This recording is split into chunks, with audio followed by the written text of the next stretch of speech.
Esther, we're getting a divorce. What? You went back to your mom and dad's place after getting discharged from the hospital. They have ramps and all that crap, so it's wheelchair friendly, right? There's no sense you coming back to me. I just terminated the contract on the apartment, so it ain't like there's anywhere for you to come back to anyway. Barry, what the hell? Just slow down a minute. The only reason I came back to live with my folks is because our apartment isn't wheelchair friendly. It was only supposed to be a temporary arrangement. Wasn't the plan to find a new wheelchair friendly place to move in together? Maybe it was at one point, but you know what? That sounds like a real pain in the ass. What? Listen, babe, I'm real grateful for you jumping in to save me like that. I would have been in major trouble if not for you. Who knows, I could have even died.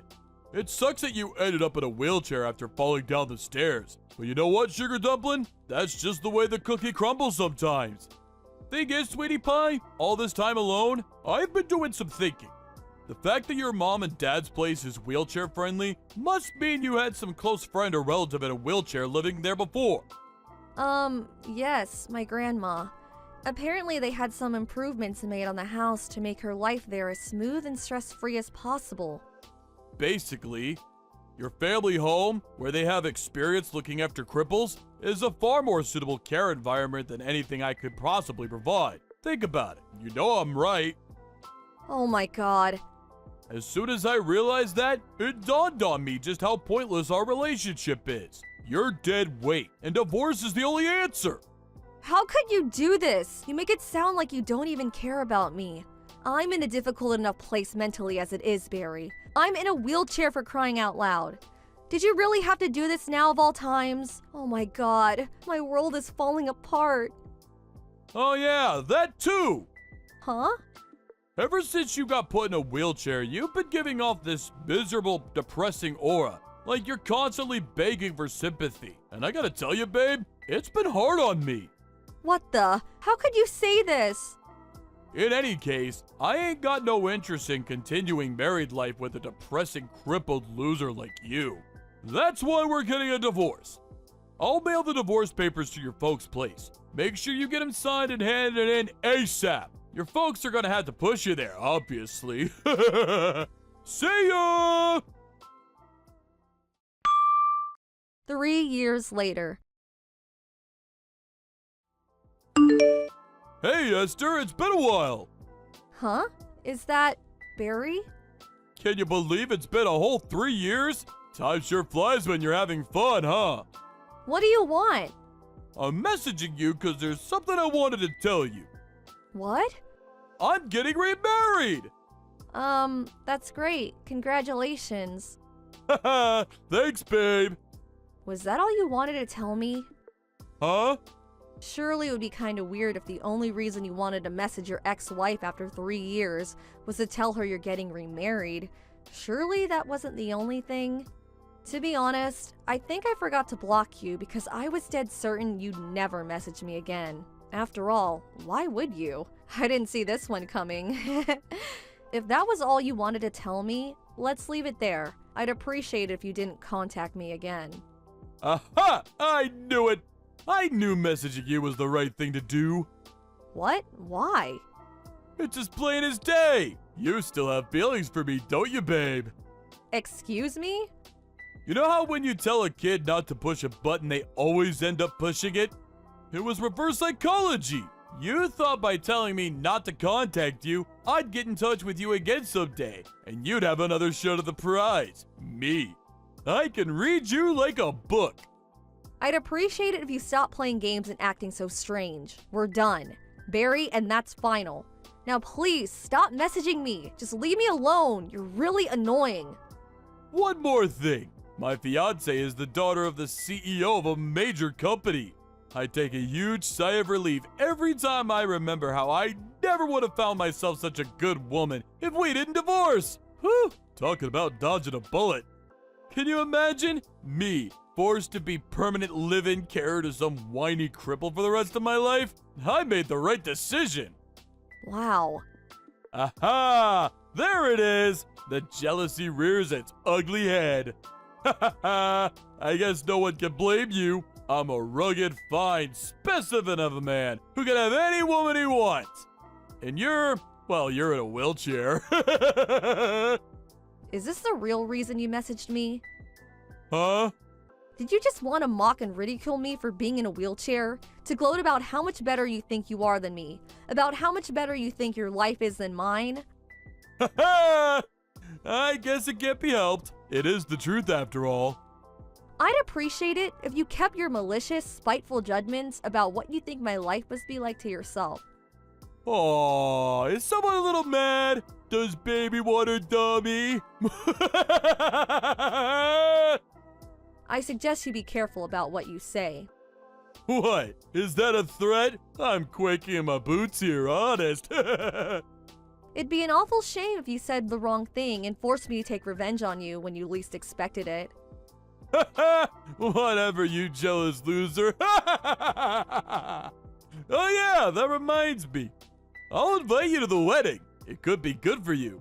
Think about it. If you see how blissfully happy me and my new wife are together with your own eyes, it might help you finally let go of your feelings for me. Feelings for you? I honestly could not care less about you. Great, that settles it then. I'll send the invite out to your folks' place. I don't want one, and I'm not going. Truthfully, I'd rather stick pins in my eyes. I know how stubborn you are, so I know you'll probably reply not attending, despite wanting to come more than anything. But I'm preparing some space for your wheelchair, so you better show up. I said I'm not going. The day of the wedding. Hey, Esther! I knew it! You were so adamant you weren't gonna come, but I knew it was all an act. You actually came, didn't you? Priceless! I saw a woman in a wheelchair making her way towards the wedding hall from the waiting room window. I knew it! Your feelings for me are unshakable, and you came in spite of your protest. You can't run from love, babe! Or roll in your case. Problem is, I filled the space I had ready for you, cause you sent the invite back saying you weren't attending. They don't even make movies this entertaining. Sorry, sweet cheeks, but I could hardly let you in without a confirmed invite. My hands were tied. I knew I did the right thing by warning my buddy on reception. I said, hey, Timmy, if some bimbo in a wheelchair shows up, you make sure you turn her away immediately. You got that, Mal? Why? Because she's my ex-wife. He messaged me just now saying he sent you packing the moment you showed up. He said the look in your face was priceless.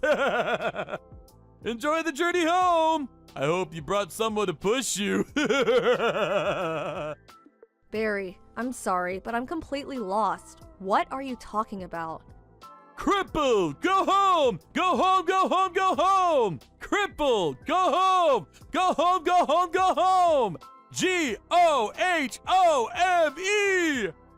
But I never came in the first place? Huh? As you well know, I sent the invite back with the not attending box very clearly ticked. As I told you before, I had no intention of going, and I didn't. So what the hell are you talking about? Huh?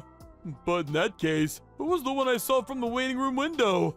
Obviously, it wasn't me. Wait, what? Seriously? The next day.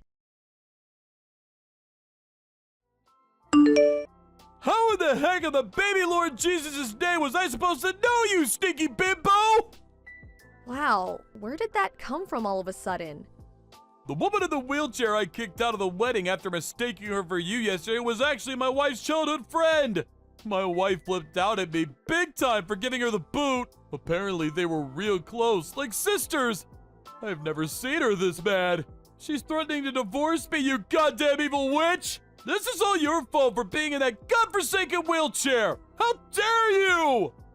This is my fault? Amazing! You literally have zero ability to self-reflect, do you? So this must mean your wife's childhood friend was one of the invites she sent out.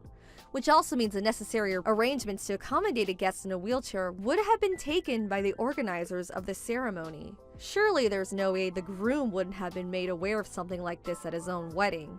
Or maybe you were, and you just weren't listening. Which was it? Well, Or maybe you were listening, but you forgot? Actually, If by any chance were you leaving all of the wedding arrangements to your wife, you were taking on your fair share of the responsibility, weren't you, Barry? well, Let's face it, you always were the kind of guy to come up with nonsensical excuses every time you deemed something to be a pain in the ass. Even if the thing you were escaping from was very clearly something you should have been taking responsibility for. That's always the kind of guy you were, wasn't it, Barry? the heck are you talking about? You make me sick, woman. Look at you. So what? So I made one teensy-weensy, teeny-weeny little mistake. I'm human, aren't I? Get off your high horse, you self-racist witch. This just proves you still have feelings for me. It gets more obvious with each message. Keep dreaming. Maybe try learning to walk again, cripple. Who knows? You might even be able to get remarried like me. Huh? Oh, right. I see. You don't know anything about my situation these days, do you? What else is there to know? You're a friendless, single, shut-in hermit cripple who lives with her elderly parents and relies on them 24/7 to care for her. I don't need to ask to know that. I gave the rehab everything I had after the divorce and made huge improvements. Doctors tell me I'm well and truly on the road to recovery. Huh? They also tell me that if I carry on working hard, there's a good chance I'll be able to walk normally again one day, as if the accident never happened. Wait, what? Seriously? This isn't exactly new though, is it? They've been saying this since the beginning. What? They have? Looks like my suspicions were right. You divorced me without even properly listening to what the doctors had to say, didn't you? I did? Oh man. Oh, by the way, your new wife asked me to pass on this message. Huh? You're despicable. I want a divorce, now. Wait, what? What? What the heck? How is she speaking to you? She just showed up at my house because she wanted to ask me some questions. Uh-oh.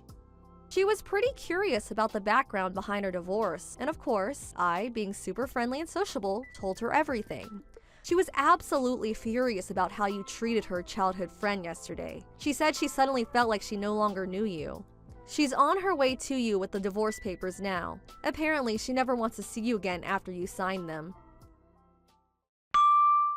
A few days later. Sup, honey cheeks? I kept you waiting a long time, huh? You can finally remarry me now! Excuse me? Ah, don't worry. It won't count as cheating or infidelity or anything like that. I'm newly divorced now, so there's nothing stopping us. I'm single and ready to mingle.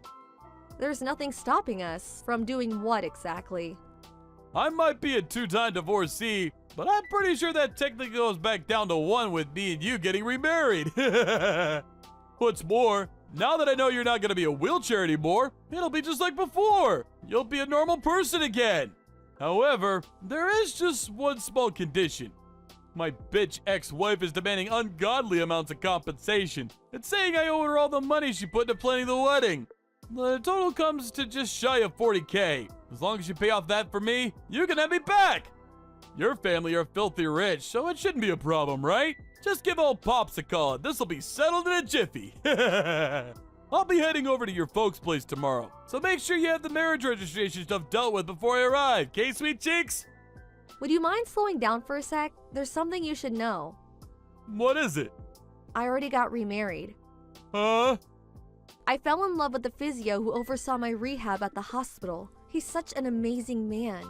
He was there for me when I was at my lowest, when my head was all over the place after being so cruelly and heartlessly tossed aside, like some piece of trash when you realized I was in a wheelchair. You married the physio? Oh, this is the first I've heard of it. Is there a reason I need to give detailed reports on my private life to my ex-husband? But I gave you reports on my private life. I don't remember there being any kind of rule saying I have to do that. Wait, does this mean you won't marry me? Ugh! It's gonna be a lot harder trying to find a new wife as a two-time divorcee, you know. Have you even thought about how this is gonna affect me? I'm praying that one day you'll have an epiphany and realize that this was entirely your fault. But something tells me I'll be praying for a long time. What? It'd be a miracle if you found an oddball crazy enough to marry a cruel, selfish, heartless, mean-spirited, good-for-nothing loser like you. What? That's just uncalled for! Never contact me again. Goodbye. Later on,